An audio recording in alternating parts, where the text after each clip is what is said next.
당신은 사랑받기 위해 태어난 사람, 당신의 삶 속에서 그 사랑받고 있지요.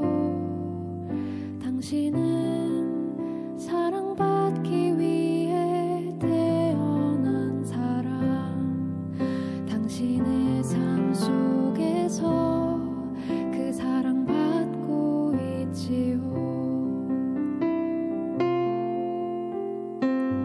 태초부터 시작된 하느님의 사랑은 우리의 만남을 통해 열매를 맺고,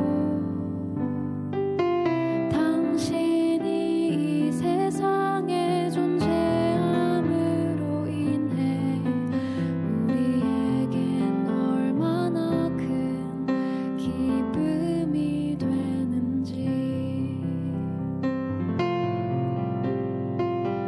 당신은 사랑받기 위해 태어난 사람,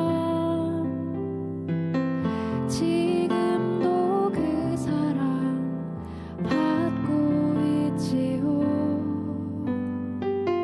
당신은 사랑받기 위해 태어난 사람, 지금도 그 사랑 받고 있지요.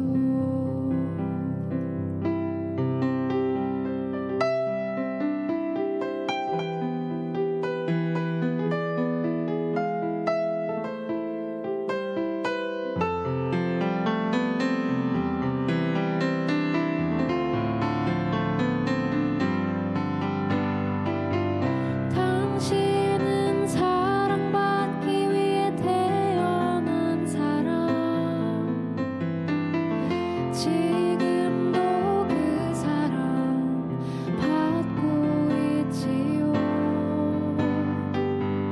당신은 사랑받기 위해 태어난 사람, 지금도 그 사랑 받고 있지요. 당신은 사랑받기 위해 태어난 사람, 당신의 삶 속에서 그 사랑받고 있지요.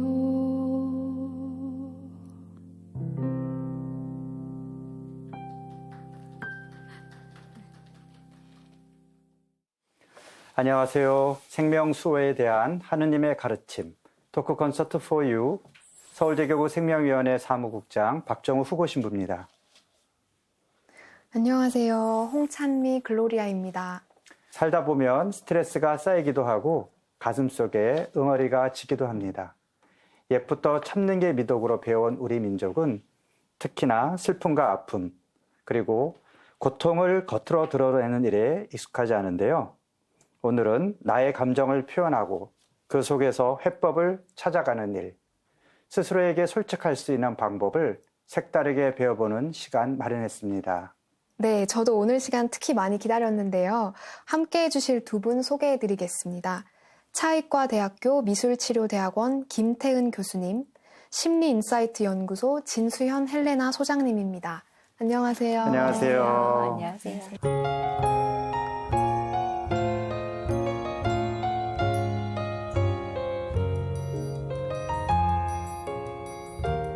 네, 오늘 두 분 자기소개를 해주시면 오늘의 주제도 자연스럽게 드러날 것 같은데요. 먼저 김태은 교수님께서 자기소개 좀 해주시죠. 네. 안녕하세요. 저는 차의과학대학교 미술치료대학원 교수 김태은입니다. 학교에서는 미술치료사가 되겠다고 미술치료사의 어떤 꿈을 키우는 학생들을 가르치는 일을 하고 있고요. 임상 현장에서는 어려움을 겪고 있는 환자와 가족들을 돕는 일을 하고 있습니다. 네, 바로 이제 미술 치료를 전공하신 교수님이시고 네. 오늘의 주제가 바로 이제 미술 치료입니다. 자, 그럼 김수연 소장님께서도 자기소개 부탁드립니다. 네, 안녕하세요. 네, 저는 심리인사이트 연구소 진수연이라고 합니다. 네. 저는 그 학교 다닐 때는 상담학을 공부를 해서요. 기업에서 교육하는 일, 그리고 직원들 훈련하는 일을 했었고요. 지금 현재는 심리학에 이어서 미술 치료를 공부를 이제 석사 과정을 다시 한번 공부를 하고 난임센터나 아니면 폐쇄병동에서 미술 치료를 하는 일들을 경험을 하였었고요. 지금 현재도 일주일에 하루는 대학교 병원에서 소아암 아이들 대상으로 해서 미술 치료를 수련하고 있는 과정이 있습니다. 네, 그러니까 심리 인사이트 연구소 소장님이시고 네. 지금은 미술 치료를 공부를 하고 계신다. 네, 그러니까 심리 상담과 이제 미술 치료가 좀 연결되는 부분이 있나 보죠? 네, 네. 맞죠. 네. 자, 그럼 이제 미술 치료가 어떤 건가 좀 저도 사실 이 주제를 정했을 때 잘 모르고 있고 사실 지금도 잘 모르는 상태인데 우리 시청자들을 위해서 미술 치료란 무엇이다 좀 설명을 간단하게 좀 부탁드릴게요. 네. 간단하게 해야 되니까 갑자기 긴장이 되는데요. 그냥 앞으로 쭉 얘기를 할 거니까 네. 정의를 내리는 거는 좀 간단하게. 네네. 미술이라는 매체를 가지고 삶에서 뭐 심리적, 정서적, 신체적 고통을 느끼는 분께 목표를 가지고 그 부분이 긍정적인 방향으로 전환될 수 있도록 도와주는 심리치료 방법 네. 중에 하나입니다. 네. 네. 우리 뭐 진 소장님도 나름대로 또 거기다 덧붙일 수 있는 게 있다면? 네. 언어 이외에도 미술이라고 하는 매개체를 이용을 해서요. 자신을 좀 더 창의적으로 표현하면서 스스로가 또 답도 찾아갈 수 있는 부분이 미술치료도 포함되지 않을까. 네. 그동안 우리 프로그램에서 여러 의사 선생님도 나오셨고, 이제 상담하시는 분도 나오셨는데, 이 미술 치료라는 그런 부분이 어떻게 우리의 정서나 이제 마음의 아픔을 치료하는데 도움이 될지 굉장히 이제 궁금해집니다. 네. 네, 오늘 방송하기 전에 네. 사실 저희 저희 MC들도 과제를 받았어요. 굉장히 특이한 과제라는 생각이 들었는데, 고생하셨어요. 네, 과제에 대한 설명을 좀 해주실 수 있을까요? 네. 먼저 제가 그 신부님과 찬미님께 네. 부탁드렸던 건, 한 가지 주제를 드리고, 그 주제에 맞춰서 그림을 한번 그려보실 수 있겠는지 요청을 드렸었습니다. 사실 그런 요청을 받고 나면 첫 번째 감정은 약간 당황스럽기도 하실 테고요. 그리고 두 번째는 그리시면서 이상하게 보이면 어떡하나? 뭐 이런 생각들도 드셨을 텐데요. 먼저 요거 설명드리면서 신부님은 작업하시는 과정이 어떠셨는지, 선배님은 어떠셨는지 얘기 들어봐도 될까요? 네, 물론입니다. 지금 그러니까 치료가 시작된 건가요? 아닙니다.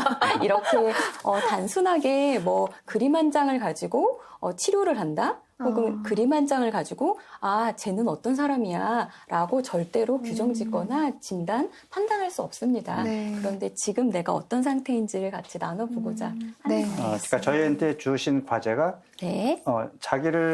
아무거나 자기를 표현하는 그림을 그려라 이거였던 거예요? 문을 열면 안에 제가- 무엇이 있을까? 네. 네. 설명드릴게요. 네. 그냥 A4지, 도화지면 부담되실까봐 A4지를 가로로 놓고 문이라고 생각할 수 있도록 이렇게 양쪽으로 열리는 문도 괜찮고 한쪽으로 열리는 문도 괜찮습니다. 종이를 접은 다음에 문과 그 문을 열었을 때 안에는 어떤 것이 보일지 편안하게 그려주세요 라고 요청을 드렸습니다. 네.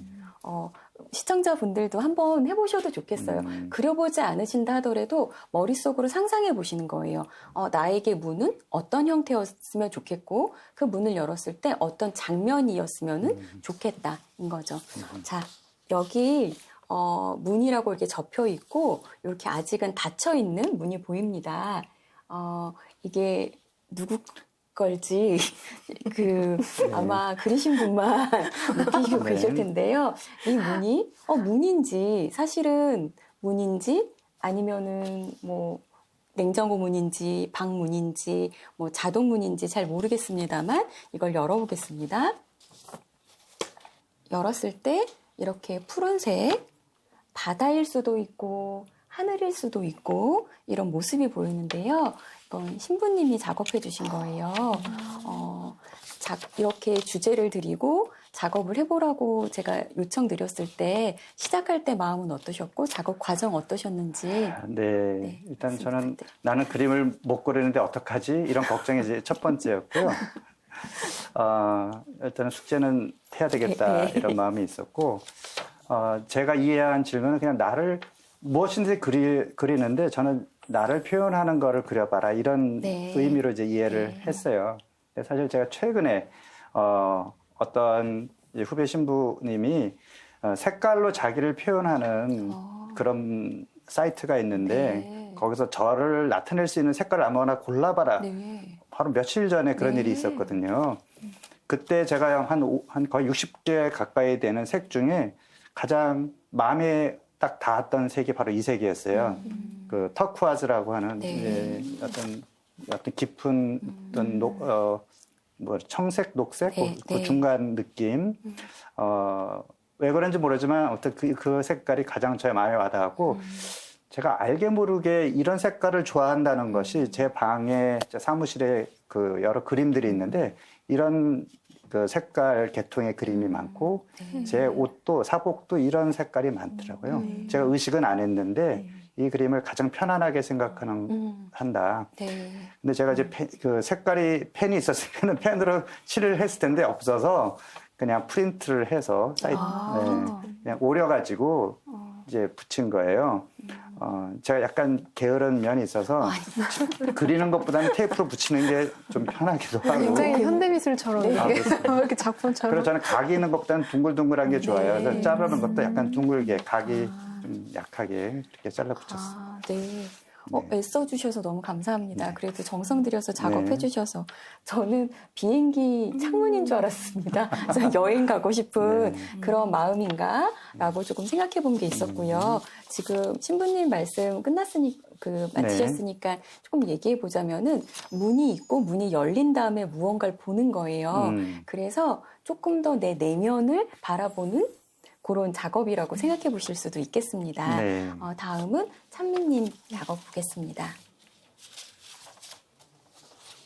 바깥은 작업하지 않으시고 안쪽에만 작업을 하신 거죠. 네. 그리고 안쪽에서 작업한 색깔이 바깥으로까지 배어나온 그런 모습으로 보입니다.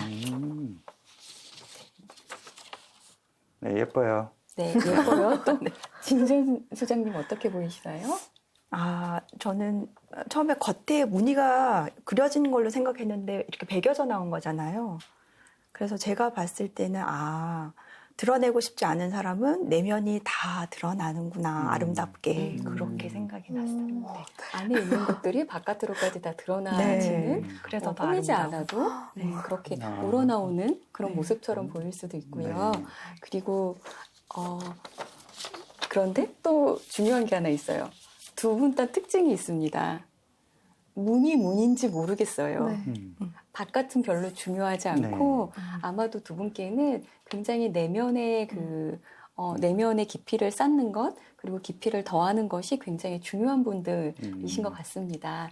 그래서 뭐 남들도 다 그런 거 아니야? 라고 생각하실 수 있기 때문에 다른 분들 것도 한번 가져와 봤는데요. 다른 분들은 문을 어떻게 표현하셨는지 한번 보도록 하겠습니다.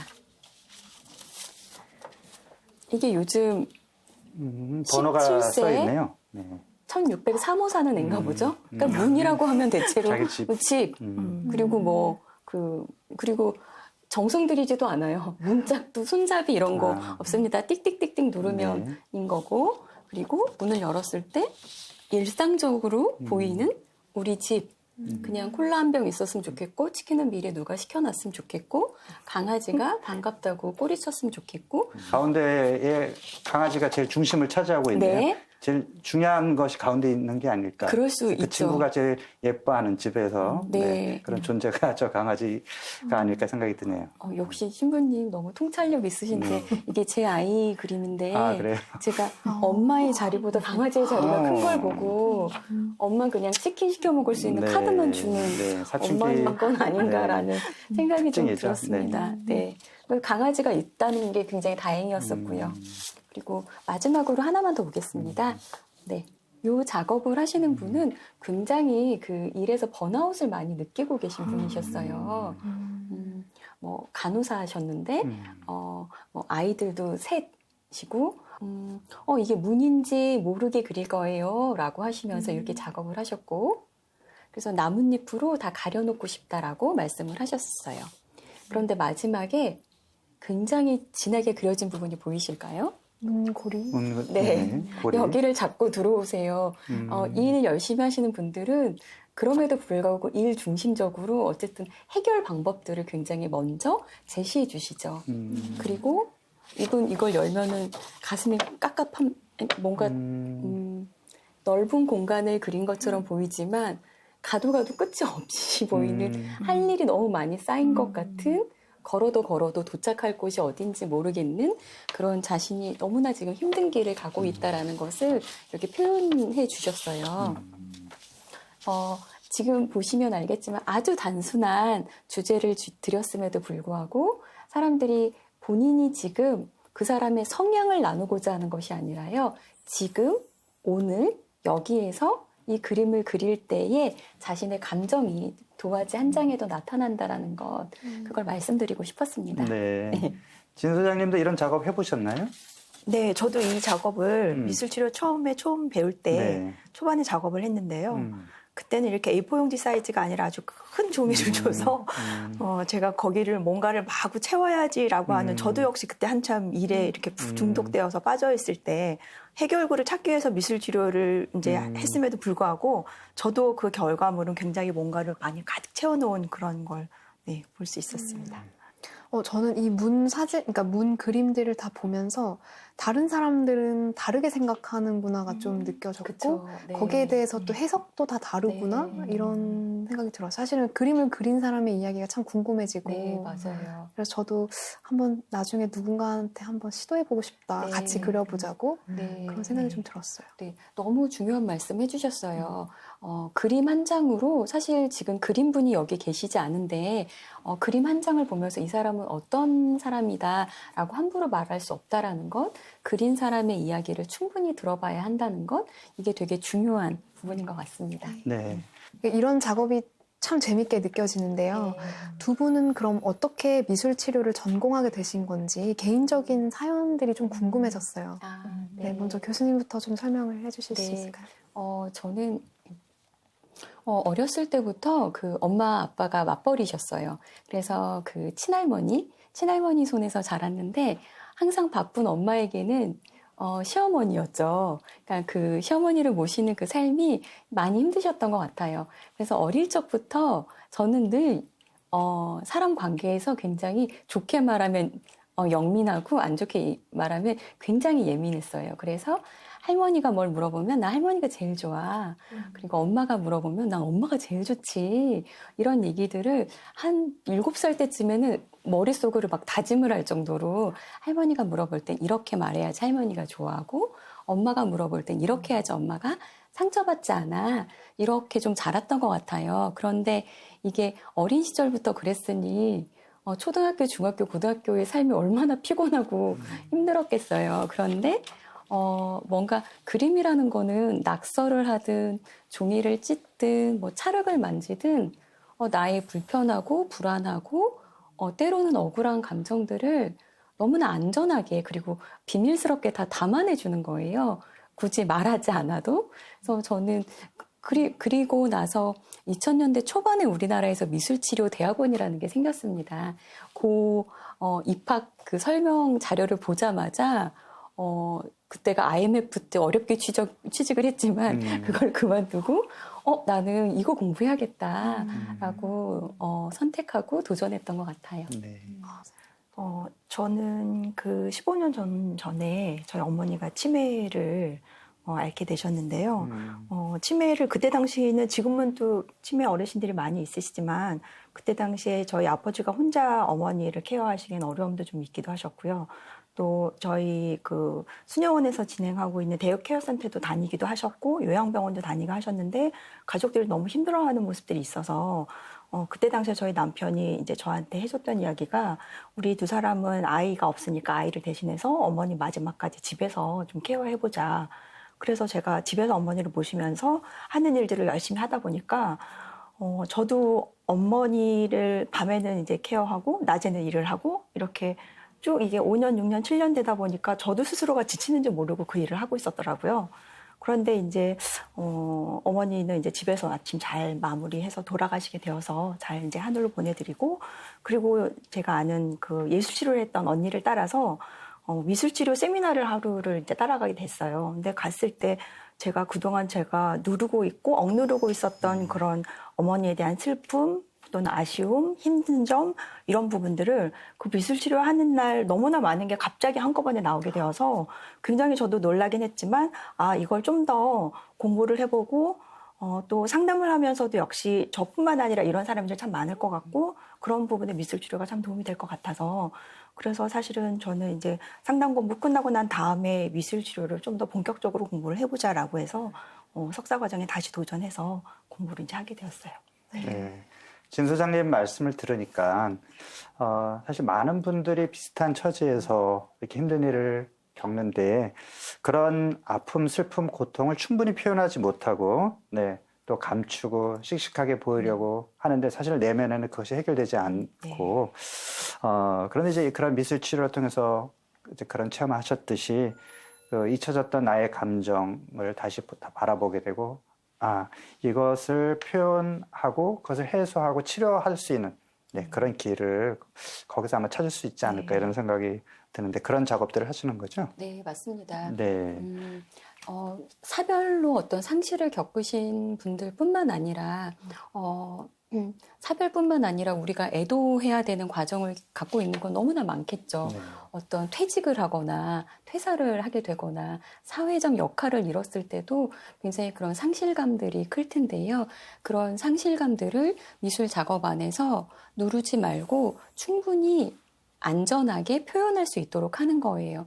근데 여기서 중요한 건 언어를 사용하면 때로는 그게 구차하게 느껴지기도 하고 내가 이 얘기를 계속하고 있네 라고 할 수도 있는데 이 미술이라는 것을 통해서 표현을 하다 보면은 충분하게 저 깊은 데까지 표현할 수 있다라는 게 되게 좋은 점입니다.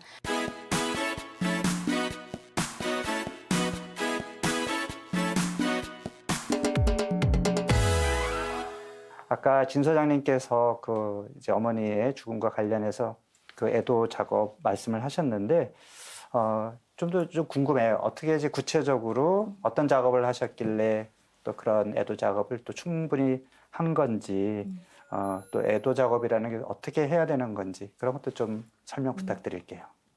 네. 저는 그 미술치료를 경험하기 전에는 친정어머니가 돌아가셨을 때 혼자 운전을 할 때 막 눈물이 갑자기 흘러서 멈추지 않을 때가 있고요. 근데 목적지에 도착해서 사람들을 만나면 또 아무렇지 않게 또 닫고 문을 열고 내리는 제 모습도 있었고요.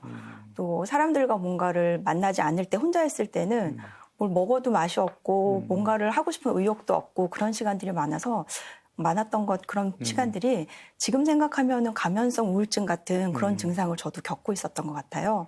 그런데 미술치료를 이제 접하고 난 다음에 기억에 남는 프로그램 2가지가 있는데요. 첫 번째 프로그램은 그냥 주제가 주어지지 않고 여러 이런 도구들이 있는데 그중에 이제 각자 하고 싶은 걸 가지고 작업을 해보는 거였는데 제가 그날 했던 작업은 빨간색 수국을 이런 구슬 그림을 그려놓고 옆에다가 막 붙여놓고요. 그 구슬을 제가 가만히 들여다보고 있으니까 어머니가 갖고 던 정원이 생각이 나면서요. 그때 엄마가 정원을 가꾸면서 젊었을 때는 내 나이에는 이랬겠구나. 그리고 저한테 있었던 제가 느꼈던 어머니에 대한 아쉬움, 원망, 서러움 막 이런 부분들을 그 작업을 하면서 꽃 하나하나를 붙이면서 제가 이름을 한 번씩 다 이렇게 붙여보니까 그게 좀 해소되는 부분들이 있더라고요. 그리고 또 한 가지 프로그램은 어머니에게 쓰는 편지였는데요. 사실은 그 작업이 제가 어머니한테 쓰는 편지 작업이 아니라 어머니가 저에게 7년 동안 기도 삭관을 하고 계셨기 때문에 말씀을 하실 수가 없었거든요. 그래서 그동안 저한테 못 하셨던 이야기들을 제가 한번 입장을 바꿔보고 네가 고생했고 수고했다 이런 이야기들을 편지로 한번 쭉 적어보고요. 그런 부분들을 이제 사람들과 함께 읽어보고 제가 많은 위로를 받고 또 격려받고 하는 과정에서 많은 부분들이 한 분의 어머니가 아닌 주변 사람들이 다 어머니로서 저에게 이렇게 격려를 해주시더라고요. 네. 굉장한 위로가 되었고요.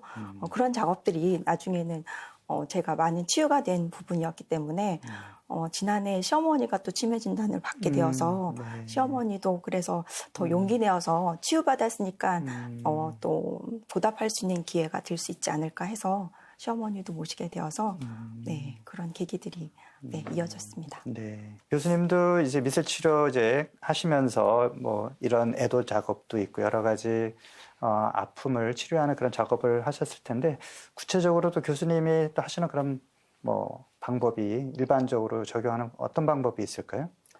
지금 진수현 소장님이 말씀해 주신 것 그런 방법들을 많이 사용하게 되고요.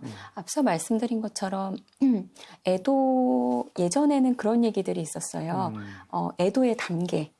뭐 처음에는 슬퍼하고 나중에는 어떻고 이런 단계가 네. 있다라고 하는데 이제 90년대 이후부터는 그 단계가 틀렸다. 어떤 날은 다 괜찮은 것 같았다가 갑자기 너무 보고 싶어지기도 하고 이제는 조금 어느 정도 괜찮은 것 같았는데 막 화가 나기도 하고 이게 오간다. 네. 근데 너무 그게 맞는 거거든요. 그래서 중요한 건 그 사람이 하고 싶은 대로 그 사람이 표현할 수 있도록 그것을 그냥 격려해주는 옆에 한 사람이 같이 있다는 게 너무나 중요할 것 같고요. 또 하나는 그래도 진수현 소장님 같은 경우에는 그래도 안전하게 그 시기를 겪어왔고 의미를 부여하고 또 새로운 힘을 가질 수 있었지만 전혀 지지 자원이 없는 분들의 경우에는 심각하게 그 과정에서 정말로 질병을 더 갖게 되는 경우들도 있습니다. 그래서 지금 어떤 상실로 애도가 필요한 분들이 주변에 계시다면은 그분의 방식을 충분히 격려하면서 보호자의 역할을 우리가 해주는 것이 너무 중요할 것 같습니다. 네. 사실 뭐 어떤 미술치료 어떤 기법보다도 네, 인간적으로 네, 공감해주고 네. 힘들 때 옆에 있어주는 네.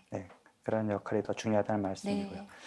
또 우리가 미술치료가 이런 뭐 애도 작업도 좋지만 또 여러 가지 아픔을 겪는 분들에게 위로를 줄 수 있을 텐데요.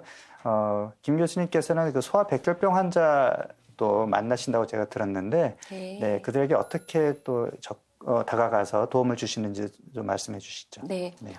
성인 호스피스에 대해서는 많이 들어보셨을 겁니다. 네. 근데 우리나라가 이제 2년 전부터 소아청소년 호스피스도 시범 사업이 시작이 되었고요. 그래서 아이들이 모두 본인이 죽는다는 것을 알게 되는 것은 아니지만 마지막까지 통증을 관리하고 그래도 삶을 의미 있게 정리할 수 있도록 도와주는 작업들을 미술치료사들이 합니다. 그 목적은 살아있는 순간, 사망 선고 내려지기 바로 직전까지 가장 그 아이답게 살아갈 수 있도록 도와주는 거예요. 네. 그래서 그 과정에서는 아이들이 나이가 어리면 어린 대로 뭐 10대 이상이면 10대 이상인 대로 자기 삶에 대해서 자서전을 만들어 보게 하고요. 그리고 자기가 지금까지 살아왔을 때 도움을 받았던 대상들, 뭐 편의점 아줌마한테 고맙다라는 걸 말하고 싶고, 치킨집 아저씨에게 감사하다는 걸 말하고 싶고, 가족들 외에 감사한 사람들에게 감사를 전하고, 또 용서를 구할 거에 대해서는 충분히 용서를 구하게 하고요. 그리고 내가 이 세상에 없는 다음, 내가 가장 좋아하던 장난감은 내 친구 누구에게 선물로 주세요. 혹은 내가 키우던 강아지에게 내가 없다고 그 아이를 미워하지 말고 매번 산책을 시켜주세요. 자기가 떠난 다음에 가족이나 주변 사람들에게 자기가 무언가를 이야기할 수 있도록 그런 책 작업을 해주기도 합니다. 네. 이거는 중요한 건 내가 나의 육체의 존재는 이 세상에 없어지지만 내가 그런 메시지를 남김으로써 내가 없어지고 난 후에도 나의 관계들이 유지된다라는 그런 기쁨을 줄 수 있습니다. 네. 그리고 또 하나는 그렇게 아이가 떠나고 난 다음에 그렇게 남겨진 아이의 자서전, 아이의 메시지는 부모님들에게 상당한 위로와 어떤 치유의 어떤 유품이 될 수 있고요. 네. 그래서 아이들이 떠나고 난 다음에 부모님은 모여서 더 이상 아프지 않은 천국에선 어떤 모습일지 가장 뽀얗고 가장 먹고 싶은 걸 다 먹을 수 있는 통통한 아이의 모습을 천사의 형태로 만들어서 그 천사의 생일 파티를 해주기도 합니다. 네. 그래서 아이가 죽은 날이 아니라 천국의 생일 파티가 되어서 매년 그날이 되면 엄마들 그리고 미술치료사들이 모여서 그 아이가 투병 과정 중에 엄마들은 그런 기억만 있어요. 아이가 온몸에 관을 끼우고 너무 아파했던 기억이 있는데 미술치료사들은 기억해주죠. 마지막까지 눈이 반짝거렸다라는 거, 마지막까지 좋아하는 스티커를 달라고 치료사에게 분홍색을 달라고 요청했던 그 용기 있었던 모습, 마지막에 눈빛으로 어떻게 인사했었는지 그런 용감한 아이였다라는 것들을 의료진들이 함께 기록들을 읽어주면서 증인됨의 어떤 역할을 해주기도 합니다. 네. 저는 그 아이들을 만난다 그래서 사실 죽음을 앞둔 아이라는 생각은 못했는데 우리가 그 전에 호스피스도 다뤄봤지만 소아백혈병 아이들이 이제 죽음을 맞이해야 되는데 그 아이들을 도와주는 역할을 하시는 줄 몰랐어요. 굉장히 사실 힘들 것 같아요. 어쨌든 더군다나 그 어린 나이에 죽음을 어떻게 이해하는지 그것을 잘 받아들이도록 어른도 힘든 건데 도와주는 일이 참 힘들 것 같은데. 그런데 성인 호스피스 할 때는 조금 더 슬픈 게 있다면 아이들 호스피스에서 더 힘든 것도 있지만 아이들은 정말로 호기심 어리게 물어요. 선생님, 천국에는 어떻게 가요? 가면 누구랑 살아요?